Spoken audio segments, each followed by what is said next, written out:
मामाच्या वादाचा बदला घेण्यासाठी शरद मोहोळचा खून केला हा आरोपींचा दावा पटणारा नसल्याने पुणे पोलिसांनी या प्रकरणी पाळेमुळे शोधण्यासाठी कंबर कसली आहे। मोहोळचा खुनाचा कट नियोजनबद्ध रचला असून या पाठीमागे बडी थेंडे असल्याचा पोलिसांचा कयास आहे। मुख्य आरोपी मुन्ना पोळेकरने 10 वर्षांपूर्वी मामासोबत झालेल्या वादाचा बदला घेण्यासाठी शरद मोहोळच्या खुनाचा प्लॅन आखला असं आरोपींनी पोलिसांच्या चौकशीत सांगितलं। मात्र आरोपींकडून मांडण्यात येणारी थिअरी पोलिसांच्या पचनी पडत नसल्याने वरिष्ठ अधिकाऱ्यांनी सांगितलं। त्यामुळे पोलिसांकडून सर्व शक्यतांची पडताळणी करण्यात येत आहे।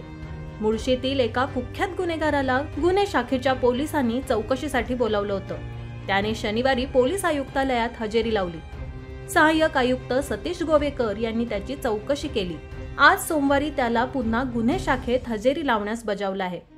हा गुन्हेगार सध्या राजकीय पक्षाशी संबंधित असून त्याचा आणि शरद मोहोळ गटात काही महिन्यांपूर्वी वादही झाला होता।